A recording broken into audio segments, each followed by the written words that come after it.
Olá, seja bem-vindo ao programa Ação Nacional. Uma alimentação adequada e saudável com base nas recomendações de profissionais faz toda a diferença em vários aspectos, entre eles em conjunto com tratamentos médicos. E quem irá conversar com a gente sobre isso é a nutricionista Nájila Kfouri e também a nutróloga Bruna Patrão, que está aqui com a gente. Obrigado pela presença de vocês duas hoje no programa Ação Nacional. Obrigado a Nájila, certo? Acertei, né? E a Bruna, que está aqui com a gente. Obrigado também pela sua presença. Eu que agradeço, prazer estar aqui. Obrigada pelo convite. Ok. Bom, vamos começar desmistificando um pouquinho essa história, né? Qual é a diferença aí? Porque eu estou aqui com uma nutricionista e uma nutróloga. Vamos tentar entender, né? O que é o papel da nutróloga, o que é o papel da nutricionista, aonde as duas trabalham juntas, né? Qual é essa diferença para que a gente possa entender um pouquinho, né? A nutricionista, ela fica com a parte da alimentação, né? Então, é de fato a comida, o planejamento alimentar, a dieta prescrita, qualitativamente ou quantitativamente. E partindo disso, né, quando necessário, a gente atua junto pensando em suplementação. E aí tem a parte do médico, que aí o nutricionista realmente não se inclui. A nutrologia, então, ela vai ter uma visão sobre o paciente do ponto de vista da interferência dos alimentos sobre o organismo dele, pensando que tanto excessos quanto carências podem fazer mal àquele organismo. E a diferença entre o nutrólogo e o nutricionista é que o nutrólogo ele é médico, então a formação dele é médica, e posteriormente uma especialização em nutrologia. E o nutricionista fez uma faculdade de nutrição, e eu digo que são especialidades complementares, né? Nenhum dos meus pacientes fica sem um nutricionista. Na minha equipe, conto com a atuação, porque é fundamental. Então, além do tratamento médico, precisa de um acompanhamento nutricional para a gente olhar para essa questão aí dos alimentos, se estão somando, agregando e nutrindo esse paciente. Tá aí, tá explicado, gente. Então, para a gente poder entender, para a gente continuar nosso bate-papo aqui. E como avaliar as necessidades aí nutricionais de um paciente, a partir daí desenvolver um plano de alimentação dele adequado? Como é que funciona isso? Acho que a doutora Bruna poderia começar. Sim. Primeiramente, nós fazemos uma análise, né, através da anamnese do paciente. Eu acredito que a Nájila também faça isso. Nós pegamos um recordatório alimentar do paciente, até para entender o padrão alimentar, como esse paciente se alimenta. Quais são os hábitos dele, né? De vida, não só alimentar, prática de atividade física, se esse paciente dorme bem, como que é o manejo de estresse desse paciente. Então, é uma abordagem realmente integrativa. A gente olha para o paciente como um todo, porque tudo vai influenciar. Até a forma com que o paciente lida com o trabalho dele vai influenciar na forma com que ele se alimenta, né? Perfeito. Nós podemos até abordar aqui a fome hedônica, explicar um pouquinho o que é essa fome, que muitas vezes é a fome emocional. Nós temos pacientes com algumas queixas que só na conversa a gente consegue perceber. Exato. Por que ele está comendo? Por que ele está buscando? Uma compulsão por doce, por exemplo. Eu tenho uma compulsão por doce após o trabalho, após uma reunião. Tem alguns pacientes que referem, quando eu tenho que falar em outras línguas. E aí a Nájila consegue rastrear isso também, né? Porque tem uma base que é muitas vezes nutricional. Então, por exemplo, a pessoa não tem um consumo adequado de fibras, de proteínas. Aí proteínas, pensem, por exemplo, carnes, ovos, leite, enfim.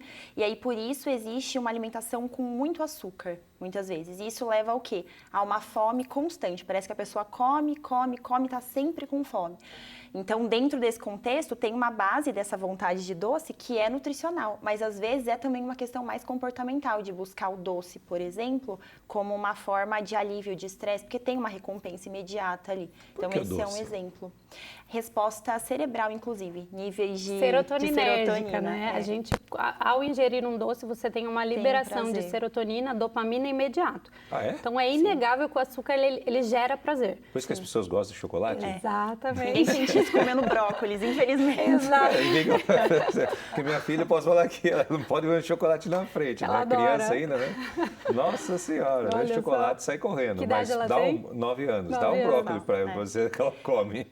E é desse rastreamento, desse recordatório e tudo mais que surgem alguns mitos, por exemplo, em relação à alimentação vegetariana. Então, tem níveis, né, de estrito em relação à alimentação vegetariana, mas muitas vezes pensa, se está tirando a carne, então não vai ter consumo adequado, sei lá, de ferro, de B12, etc., algumas vitaminas que você tem maior aporte na carne, mas isso pode ser um fator de risco. Então, talvez pro vegetariano a gente olhe com atenção para um ponto que para a pessoa que come carne a gente não olha, mas não quer dizer que isso é diretamente relacionado, Exatamente. Né? Totalmente corrigido E isso. como as nossas áreas, elas se conversam, né, e coexistem.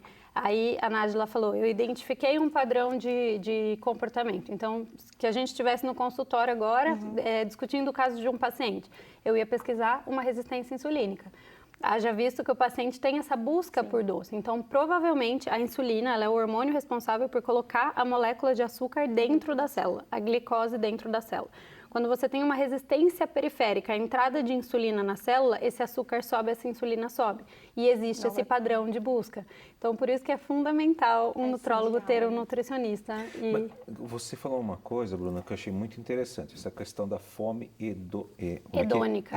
É o hedonismo, é o prazer. Desculpa, eu nunca ouvi falar. Eu tô curioso disso daqui, então. Porque eu acho que eu tô tendo isso aí, viu? Me conta mais sobre esse padrão. Consulta ao vivo aqui, porque, olha... Realmente, às vezes a gente sente uma necessidade de comer à noite, de tipo assim, jantar demais. Exato. É uma coisa que parece que aquele dia que você está mais estressado do trabalho, que você está mais cansado do trabalho, parece que é o dia que dá mais fome. Exatamente. É uma coisa meio maluca isso. Você está me falando, tô me ligando aqui. Eu gosto de dividir a fome em dois, né? Que é a fome fisiológica, para a qual nascemos e fomos programados biologicamente para comer. O motivo pelo qual nos alimentamos fisiologicamente. E nós temos a fome hedônica, que é a fome do estresse, a fome da TPM, a fome de compensação, né? Que essa fome realmente, assim, trabalhei demais, estou um pouco estressado, estou na TPM, briguei com alguém, tive um desafeto. Ou é a fome do eu mereço ou do eu preciso, né? Então, tive um dia muito ruim, eu mereço um doce no final do dia. Provavelmente a Nájila pode explicar para a gente que a distribuição de micro e macronutrientes está errada também neste momento. Ou eu preciso, então eu vou ter um desafio muito grande no meu trabalho, então eu preciso me recompensar. O hedonismo vem do prazer. A fome hedônica é a fome do prazer, então ela não é fisiológica. Se a gente parar para pensar, os animais não têm essa fome.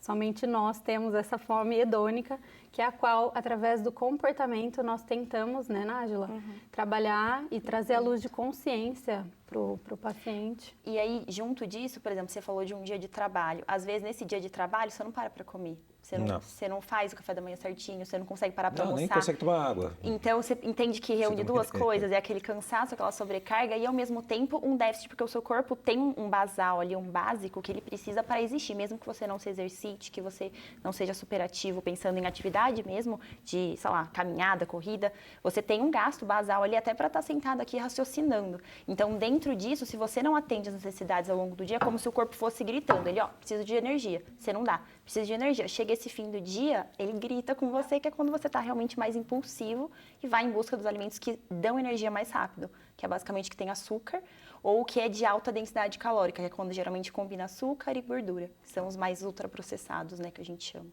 E tem aquela questão do olfato também, porque daí chega em casa, sente aquela, né, cheiro gostoso da comida sendo feita ali. Exatamente. Bacana, aí você fica doido, né? Exatamente, o corpo já está precisando, o corpo já está gritando, né? Que é aquele seu basal, a quantidade de energia que você gasta para bater o seu coração ao longo do dia, respirar o seu pulmão em repouso. Você já tem um gasto que nós chamamos de taxa metabólica basal.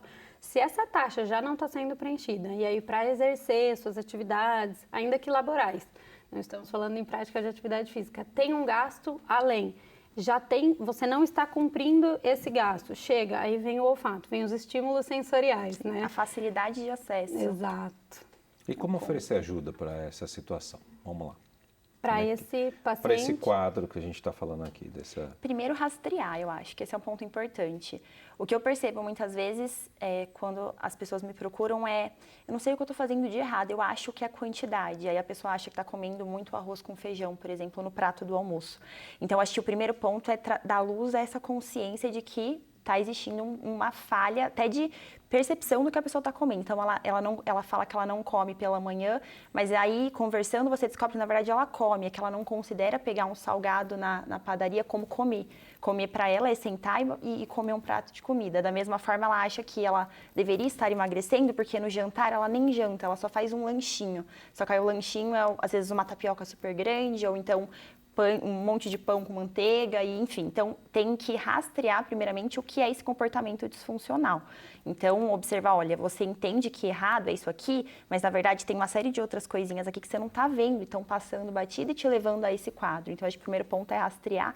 E eu também já percebo na consulta quando a pessoa tem um relacionamento mais emocional com a comida. Então, é claro que a gente tem que sentir prazer no que come, tem que envolver a nossa cultura, principalmente, o nosso acesso financeiro, mas mais do que isso, a gente não pode encontrar somente no alimento essa fonte de prazer. Então, se a pessoa diz que para ela é muito difícil, ela é inconcebível passar um final de semana sem for a dieta de sexta a domingo, comendo muito mal, consumindo bebida alcoólica, etc., a gente já tem um ponto de alerta, às vezes até para encaminhar para um psicólogo ou um psiquiatra.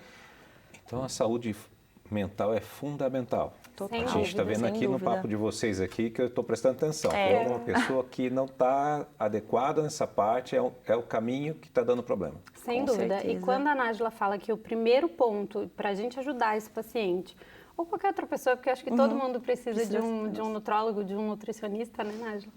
E é o rastreamento. Hoje, assim, num primeiro momento eu passo cerca de 1h30 com o meu paciente para entender o universo dele. E por que a gente tem que entender esse universo como um todo? Se o paciente me traz, eu não durmo mal, é durante o sono que nós equalizamos a síntese de leptina e de grelina. O que são esses hormônios? A grelina é um hormônio que ele vai estimular a fome. E a leptina é um hormônio que vai estimular a saciedade. Então, quando eu tenho níveis ótimos de leptina, eu fico bem. Quando eu tenho níveis exacerbados, se eu não durmo bem, a minha grelina vai superar os níveis de leptina e eu vou acordar já em busca de carboidrato. Sabe aquele dia que você não dorme bem? Não sei se você já aconteceu com você. Já acorda, você já quer um pãozinho, você já precisa de um carboidrato a mais ou dessa tapioca um pouquinho maior. Então, tudo isso a gente precisa prestar atenção no universo do paciente, rastrear de onde está vindo. Está tendo prática regular de atividade física, porque o nosso músculo nada mais é do que uma grande glândula que ajuda também na produção hormonal para a gente equalizar a insulina, que é o hormônio produzido pelo pâncreas, que vai equalizar a glicose, que também vai trazer esse componente de saciedade, de saúde, né, Nájila? Então, de fato, o rastreamento é o primeiro ponto para a gente identificar. E acho que um segundo momento é a consciência, né? Sim. Então, o Mindful Eating é uma prática onde nós trazemos a plena consciência para o ato de se alimentar. E eu trabalho muito isso com os meus pacientes. Tente processar tudo que está ali no seu prato, de onde veio e que caminho ele passou para chegar até você. Porque o que nós percebemos é as pessoas comendo cada vez mais no modo automático.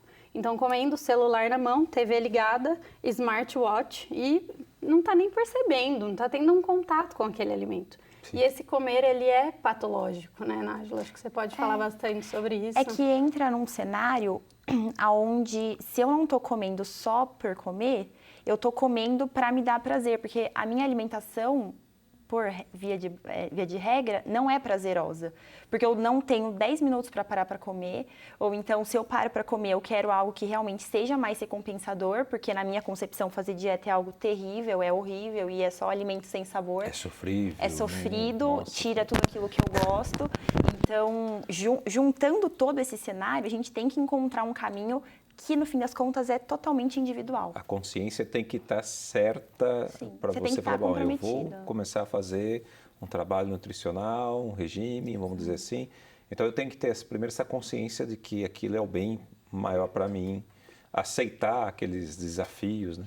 E olha, antes da gente continuar o nosso bate-papo aqui, eu quero chamar um VTzinho. Existem muitos mitos a respeito dos benefícios e malefícios dos alimentos e a falta de informação dos profissionais qualificados pode trazer consequências à saúde. A repórter Natália Lima foi tirar algumas dúvidas para a gente. Vamos ver.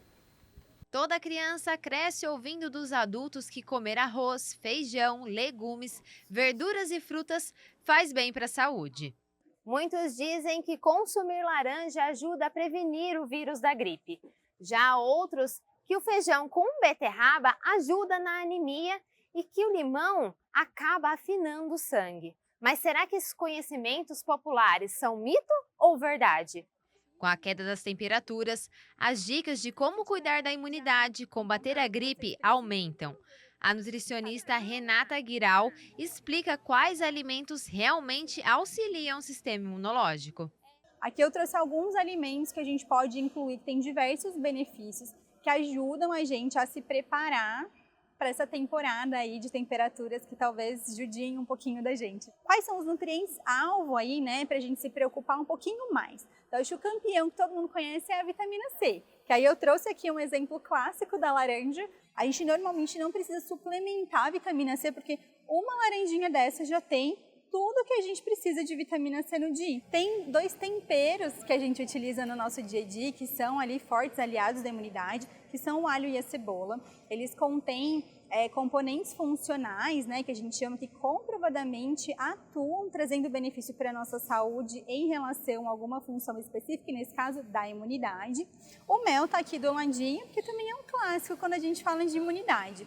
Usar num chazinho, né, uma das receitas de vó aí que de fato funcionam e que a gente pode e deve aproveitar. Mais uma dica popular para combater algum tipo de doença é o consumo de feijão com beterraba para tratar casos de anemia ou até mesmo evitá-la. A nutricionista explica que os 2 alimentos possuem ferro, mas não em uma quantidade necessária para combater a deficiência da vitamina.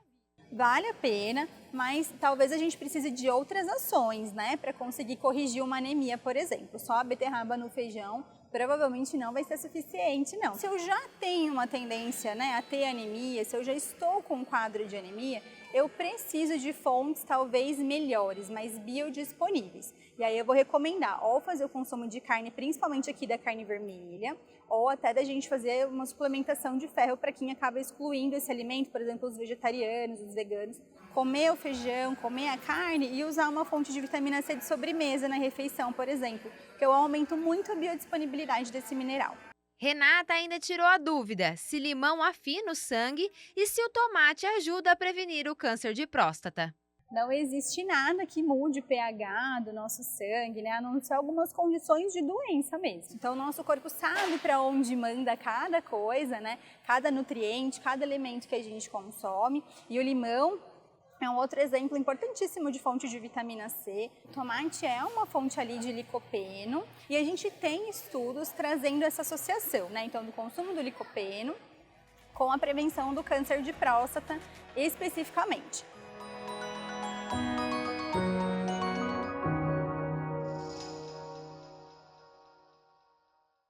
Tem algumas dicas aí da Renata, né, a nutricionista que estava falando com a gente ali, e a gente estava aqui comentando um pouco fora do ar aqui, que é muito interessante, gente.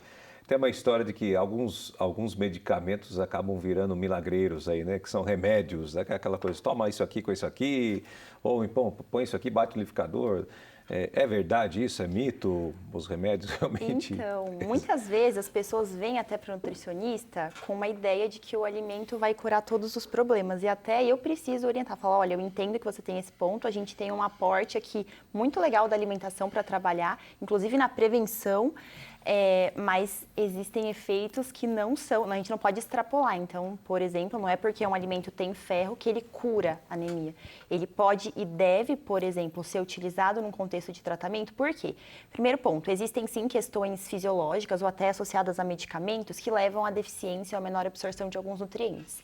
Só que no caso de uma deficiência, é como se você não conseguisse correr a ponto de alcançar o quanto falta só com a alimentação. Então, é como se você corrigisse um ponto importante que pode muitas vezes ter te levado a desenvolver a deficiência, uma baixa ingestão. Então, é importante entender como incluir aquele nutriente mais na sua alimentação de uma forma mais expressiva, só que ao mesmo tempo existe a necessidade de uma medicação para, inclusive, corrigir sintomas que são muito deletérios, né? Então, a gente precisa pensar a alimentação como o alimento, né, vai me trazer aquele nutriente em quantidades boas para eu me manter saudável, mas se ali já está instalada uma deficiência, eu preciso de uma estratégia mais, digamos, agressiva, mas não é agressiva, né? É uma estratégia mais complementar, de fato, que dê essa solução, né? Que trate esse sintoma. Sem dúvida, eu acho que os pacientes partem da máxima que o seu remédio seja o seu alimento, que o seu alimento seja o seu remédio.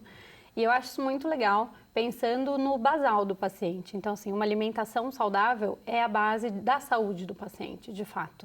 E ela vai ter reflexo em todas as áreas. Porém, muitas vezes, nós não podemos deixar somente na mão dos alimentos. Assim. Alguns pacientes chegam com demanda de eu gostaria de parar o tratamento e ficar só me alimentando. Aí a gente coloca na balança Então, o que ela comentou no VT sobre a questão da vitamina. Então, algumas vezes nós temos, como a Nájila comentou, uma deficiência tão importante de vitamina que nós precisamos suplementar. E acho que não cabe adianta aqui... só, às vezes, chupar uma laranja. Exatamente, um limão. Então, absorção de ferro. De fato, se nós associarmos, então, uma proteína junto com o limão, vai aumentar a absorção? Vai, que legal, do ferro, da vitamina C. Bacana, mas dependendo do nível da anemia que está instalada, da deficiência de vitamina C, nós precisamos suplementar. E nós temos estudos, inclusive um estudo em inglês recente, mostrando que nos últimos 80 anos, os alimentos perderam mais de 50% dos nutrientes. E daí vem uma necessidade da gente fazer uma suplementação. E dependendo da via, então, um paciente bariátrico, às vezes nem via oral a gente consegue ter absorção. Haja visto que a desabsorção está cada vez maior. Então, o que é isso? Os pacientes não estão mais tendo a capacidade de absorver através da via gastrointestinal. Então, estômago, intestino não está mais sendo capaz, porque o solo está muito pobre, os alimentos estão com muitos, o que a gente chama de xenobióticos. O que é isso? Xeno vem de, pensar xenofobia, vem de estranho. Xenofobia é quando uma prática errada, né? Então, o que são os xenobióticos? Bios é vida, então é algo estranho à sua vida. O seu corpo entende como algo estranho. Os alimentos estão cheios de xenobióticos. Então, por isso, hoje, o alimento, ele confunde o nosso organismo, que vai confundir, às vezes, as nossas glândula tireoide. A gente está vendo um aumento muito grande, por exemplo, de... pessoas com problemas de glândula tireoide. Né? Tireoidite de Hashimoto. Isso tem, por exemplo, né? Tem relação, sim, com o padrão alimentar, com a condição do nosso solo, com a condição... E daí uma necessidade de a gente ter uma suplementação adequada. É como uma analogia que eu sempre dou para o paciente que fala, mas eu queria só com a alimentação, sem a suplementação. É a seguinte, pensa você subindo uma escada rolante que está descendo.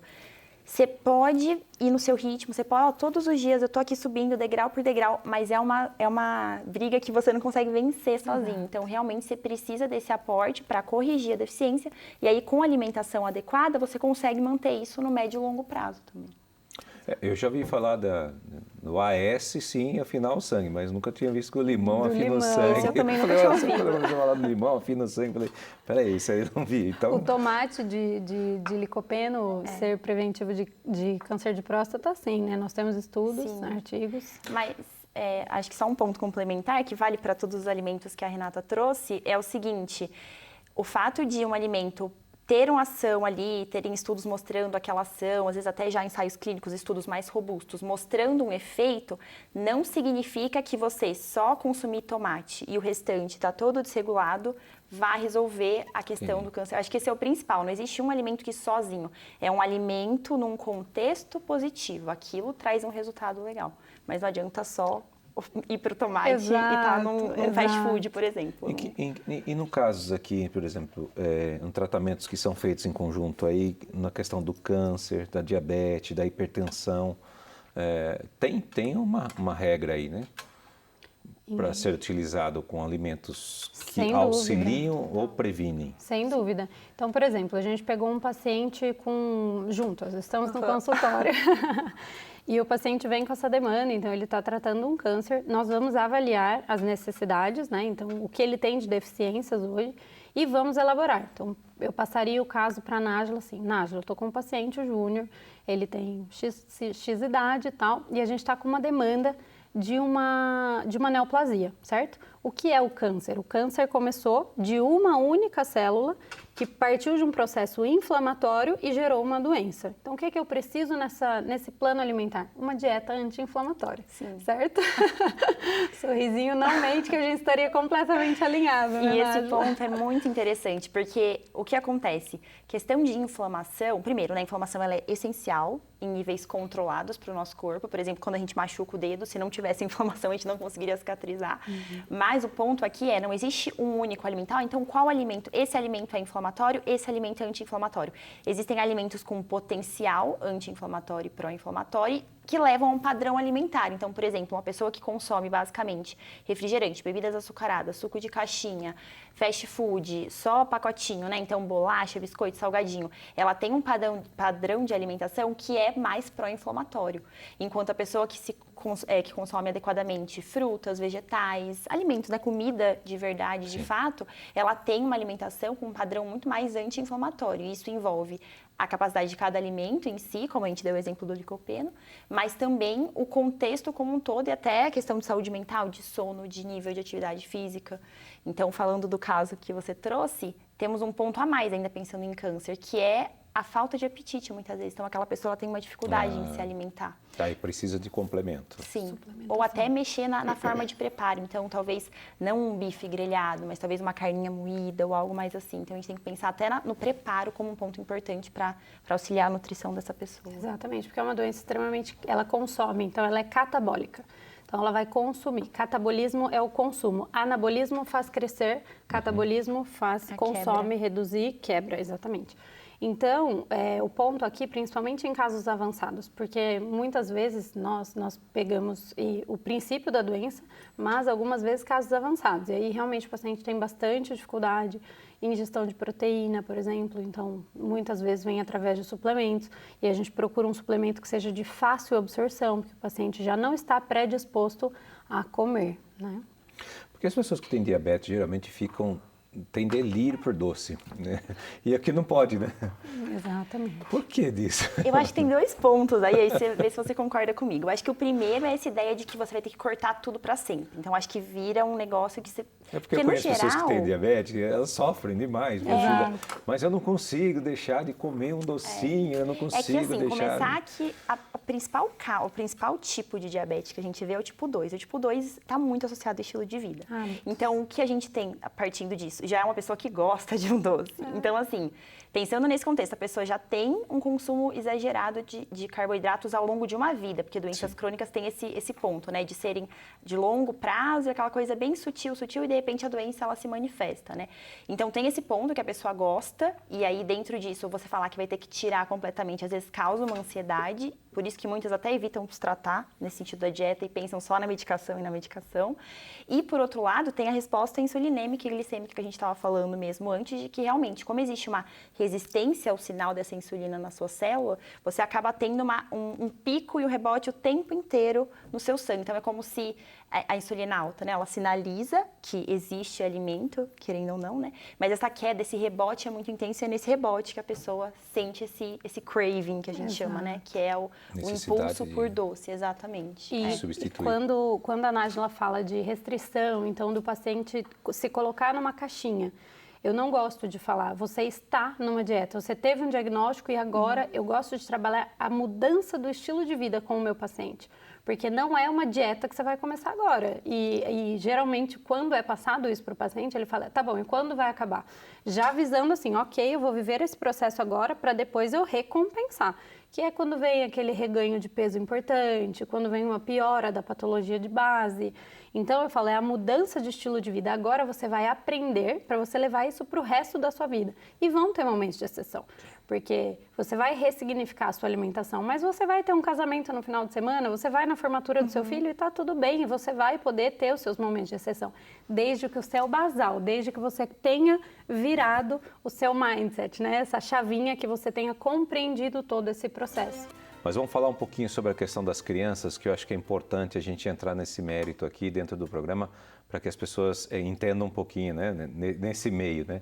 A alimentação das crianças e adolescentes é um fator importante nas escolas públicas e pensando em atender às necessidades dos estudantes, o Fundo Nacional de Desenvolvimento da Educação prevê um acordo de alimentação saudável com pequenos agricultores. Vamos ver.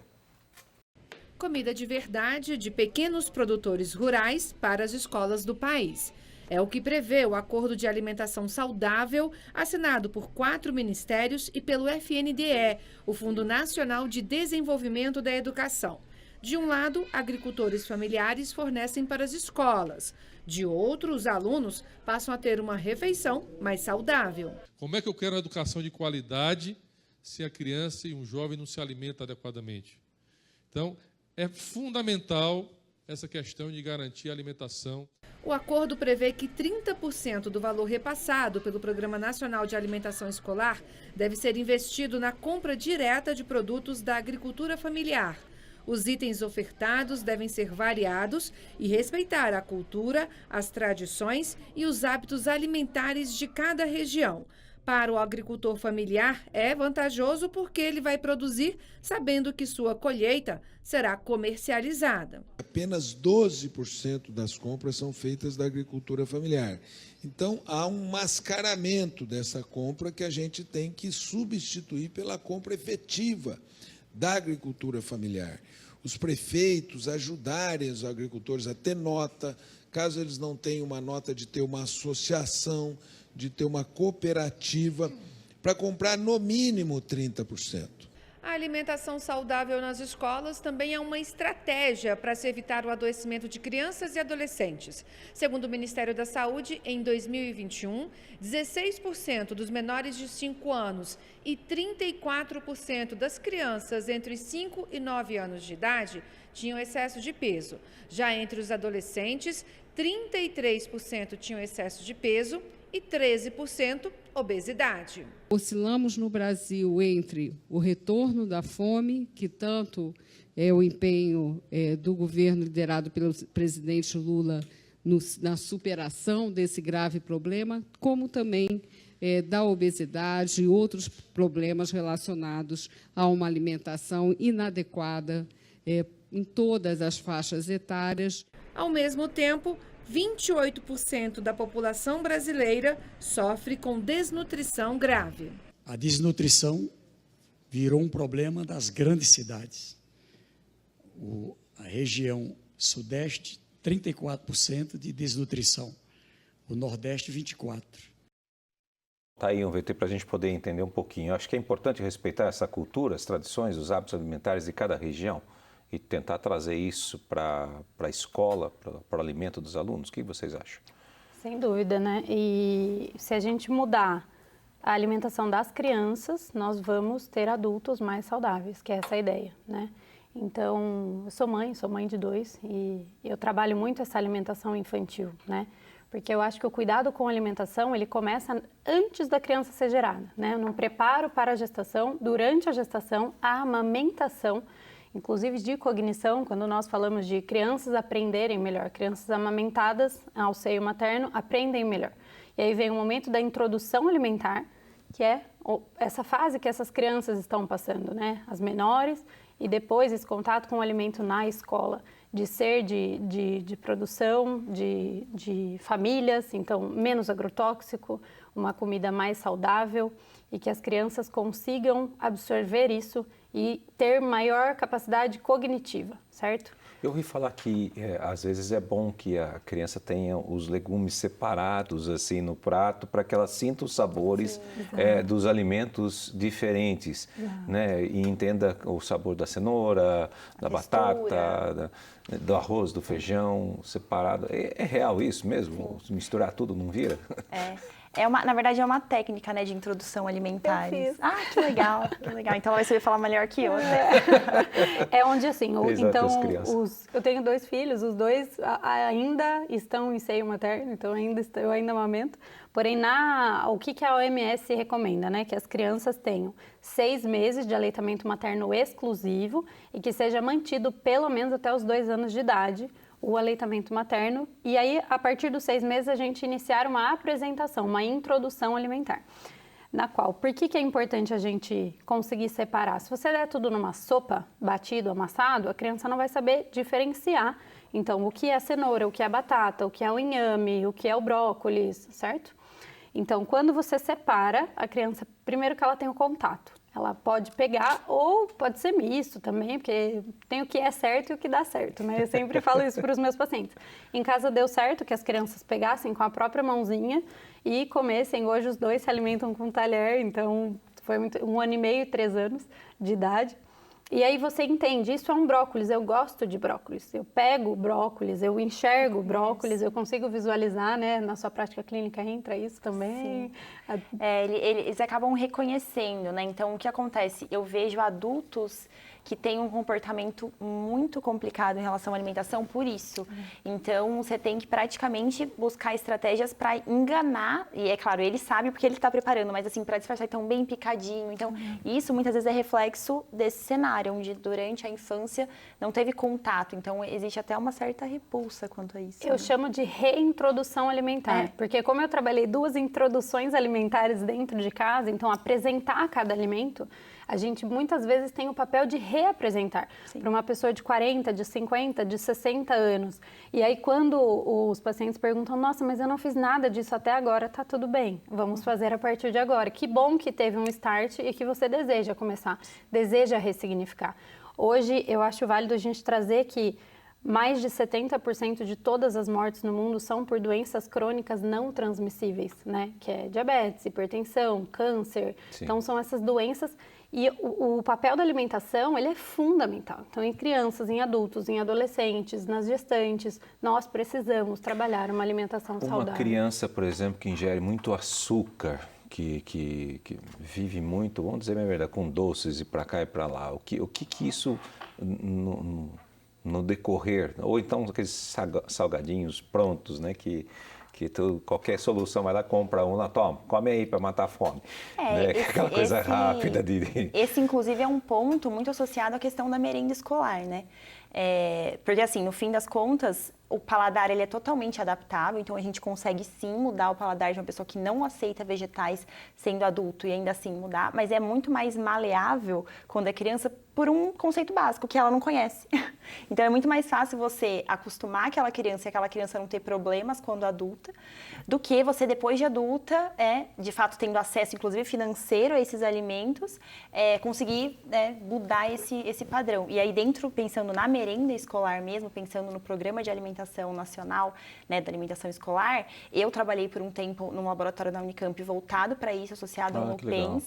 E aí, assim, o que a gente percebeu, eu trabalhei lá no período da pandemia, então era aquele processo de, então, montar kits com que seria a verba destinada à merenda na escola para a casa dessas crianças, e aí foi super difícil esse transporte, né? Mas justamente porque aquela alimentação da merenda, muitas vezes, era a única refeição do dia daquela criança. Então, muita criança, assim, pensa em ir para a escola para ter o que comer. Então, assim, o problema basal, com certeza, tá na base. Mas, assim, e essas pessoas que não têm acesso a alimentos, né, mais sofisticados que a gente vê por aí, né? Eu já testemunhei casos desse tipo, que realmente a criança é o único alimento que ela tem realmente real ali na escola. Tanto que ela come, que ela fica até...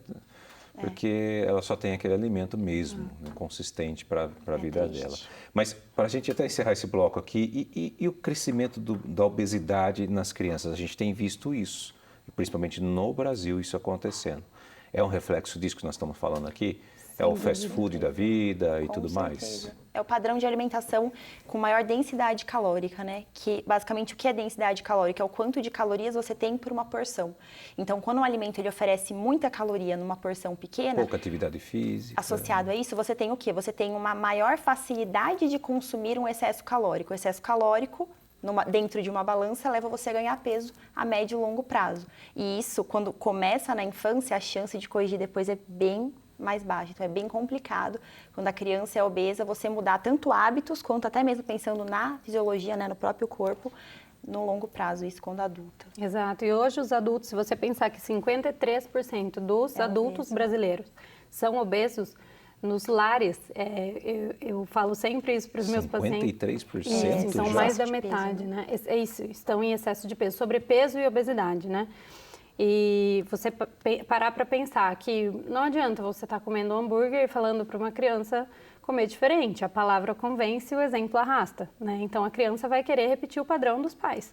Então, se hoje mais da metade está em sobrepeso e obesidade, as crianças vão seguir por esse caminho, né? E o sedentarismo vem aí para agregar a falta de sono. Então, tudo que a gente engloba como saúde, hoje, as crianças estão repetindo os padrões.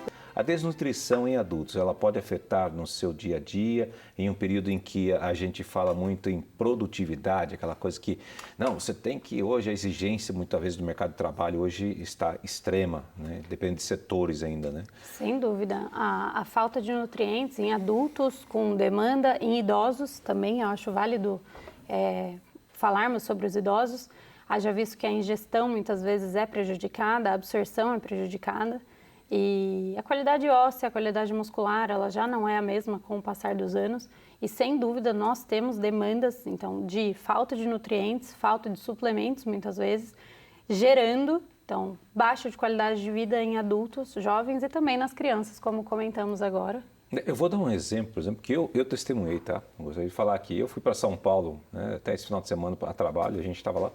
E aí você passa nos locais assim, onde tem aquelas bancas, né? Que tem muita gente vende tudo, né? Naquelas bancas. Né? E aí, de repente, você vê uma pessoa sentada no banquinho ali, no caixa dele, comendo aquela marmitex ali, e a coisa rolando, e dinheiro aqui, ele comendo, continuando dando umas colheradas. Eu tava falando, gente, que situação, falei assim, né? Não para nem para comer. Né? Entra num ponto que é o seguinte, muito além, né, do excesso de açúcar, gordura, relacionado à questão dos alimentos ultraprocessados, a gente tem também esse apelo, muitas vezes, a você comer em qualquer lugar, de ser prático, de você não precisar preparar, não precisar pôr num prato, não precisar servir, de você comer fazendo outras coisas, porque a vida é corrida. Então, tem um apelo nesse sentido, que muitas vezes corrobora com o comportamento de você comer no automático. Então, assim, existe o que é interessante nessa questão da saúde mental. Existe uma resposta rápida de prazer. Então, de fato, a junção, né, açúcar e gordura, isso sem contar os outros aditivos químicos, né, ela dá uma resposta muito rápida e muito instantânea de prazer, coisa que naturalmente na natureza a gente não tem, um alimento com muita gordura e com muito açúcar ao mesmo tempo. E junto disso, você tem, na sequência, um rebote. Então, é como se desse uma baixa, né, que é o mesmo que acontece muitas vezes com quem consome bebidas alcoólicas. Então, existe um prazer e um bem-estar que as pessoas falam associado à saúde mental, do tipo, eu tenho que me permitir, não posso me restringir, mas isso a médio e longo prazo, o efeito é justamente o contrário. Ao passo que a alimentação saudável, você às vezes não tem tanto prazer na hora, especialmente se você está introduzindo os hábitos, mas o que você colhe a médio e longo prazo, pensando até na sua terceira idade, saudável, funcional, conseguindo não ser tão dependente das outras pessoas para atividades básicas, é muito maior. Então, é difícil para o cérebro porque a gente sempre busca recompensa instantânea, né? Então, realmente você recusar essa recompensa mental de agora, que parece ser melhor, para algo que vai impactar muito melhor a sua vida e a sua saúde mental, de fato, no longo prazo. Na verdade, para me satisfazer com aquilo que eu não consegui me satisfazer no dia todo. Exato. E se você parar para pensar sobre essa satisfação no dia todo, é um ciclo sem fim. Então, você não comeu bem durante o dia todo, você buscou recompensas. À noite, se você não teve um consumo adequado, você vai chegar querendo comer reboco de parede, né? Então, vai ter aquela fome que você vai querer comer o que tiver na sua frente. Você vai ativar o seu sistema nervoso simpático, você não vai dormir bem. A síntese hormonal de leptina, de grelina, de insulina não vai ser adequada. Você vai acordar buscando carboidratos e não vai ter aptidão para a prática de atividade física, aí você não vai praticar e aí é um ciclo sem fim. Não pratica e não come direito, chega e tudo se repete. Não passa bem o dia, então não rende, não produz, não se alimenta bem, não nutre, não dorme bem, não produz os hormônios, não pratica atividade física e assim vai. É um ciclo sem fim. Por isso que esse ciclo precisa ser quebrado através de um bom hábito, a introdução de um bom hábito. Então, que seja através dessa nossa entrevista aqui hoje, né? Com certeza. Um gatilho positivo. Olha, então vamos ver aqui, ó, ao contrário do que muitos imaginam, a alimentação não influencia apenas na nossa saúde física, mas também nossa saúde mental, como a gente está falando aqui, que mostra uma pesquisa, nós vamos acompanhar agora. A pesquisa, feita com mais de 140 mil pessoas, mostrou que o consumo constante e a longo prazo de frituras, especialmente a batata frita, está associado a um risco 12% maior de desenvolvimento de quadros de ansiedade e 7% maior de depressão. A acrilamida é uma substância tóxica que é formada quando o carboidrato, em conjunto com o açúcar, né, do carboidrato, a água e a temperatura alta, forma aquele tostadinho preto. Aquilo é a formação da acrilamida. E ela tanto tem esse poder tóxico, realmente, como também de inflamar a nível de neurônios, né, a nível cerebral, como também gera radicais livres, gera inflamação em todo o nosso organismo. Mas o desenvolvimento desses dois transtornos não está associado apenas ao consumo desse tipo de alimento. Não significa necessariamente que a alimentação rica em frituras, por exemplo, vai gerar um transtorno de ansiedade ou vai gerar um transtorno depressivo, mas ela pode estar muito associada a alguns quadros sintomatológicos. Então, será que em determinado momento o consumo desse alimento ele vai aumentar o sintoma que já existe ou se ele vai ser um potencial para uma inclinação para um transtorno alimentar, como o consumo em excesso de algum alimento, por exemplo, como uma espécie de fuga ou então uma tentativa de se adaptar a alguma situação conflituosa que o sujeito passa.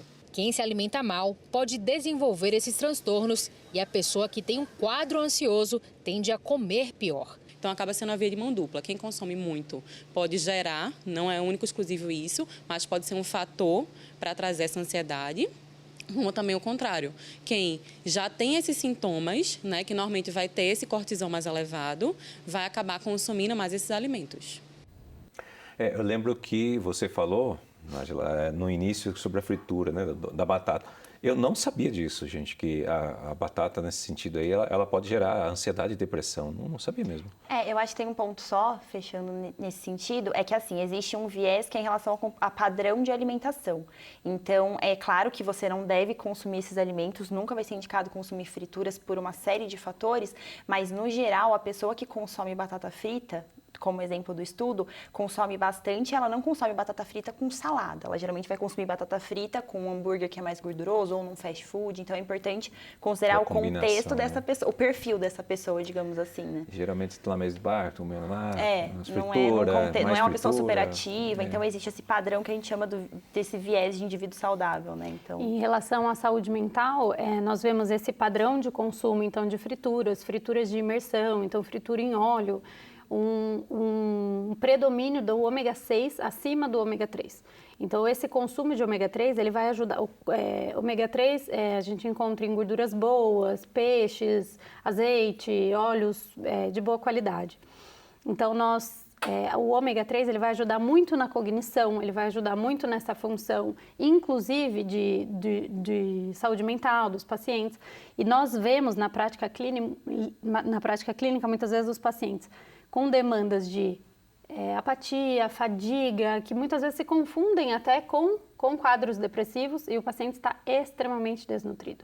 Então, é necessário ter uma abordagem integrativa. Precisamos ver a saúde mental, mas precisamos ver a saúde integral também, de crianças, adultos e idosos. E vocês saberem também se eles estão fazendo um tratamento com psicólogo, com psiquiatra, também é importante, né? Isso é muito importante. Porque aí dá para vocês diagnosticarem também. Pode ter a dieta perfeita, a suplementação redondinha, tudo rastreadinho, mas se a pessoa não consegue aplicar, de nada adianta. Exatamente. Poxa vida, uma grande aula aqui, gente, que a gente teve hoje no programa aqui Ação Nacional. Eu queria agradecer a doutora Bruna por estar aqui com a gente e deixar suas considerações finais aqui, doutora, e também seus contatos, né, para quem quiser entrar. Eu que agradeço, obrigada pelo convite, é um prazer estar aqui com vocês hoje e se eu puder influenciar alguém a adotar hábitos saudáveis, que isso seja um gatilho positivo. Em relação aos meus contatos, eu tenho uma página do Instagram, que é DRA Bruna Patrão, e é isso. É isso aí.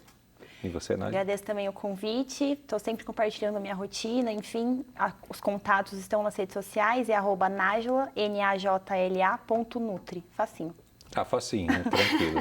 Pronto, tranquilo. Eu vou aqui agora, prometo para vocês que eu vou melhorar um pouco aprimorar minha alimentação. Já estava tentando, estava falando para elas aqui fora do ar, gente, no intervalo, mas agora eu vou aprimorar mais ainda, com certeza. O importante é a direção, a velocidade, a gente vai pegando no meio do caminho. Pode perder o rumo, né? Obrigado, gente, gratidão para vocês por estarem aqui. Obrigado a você que esteve conosco até este momento aqui no Ação Nacional, que volta na semana que vem com mais um assunto a ser debatido aqui para você. Até mais.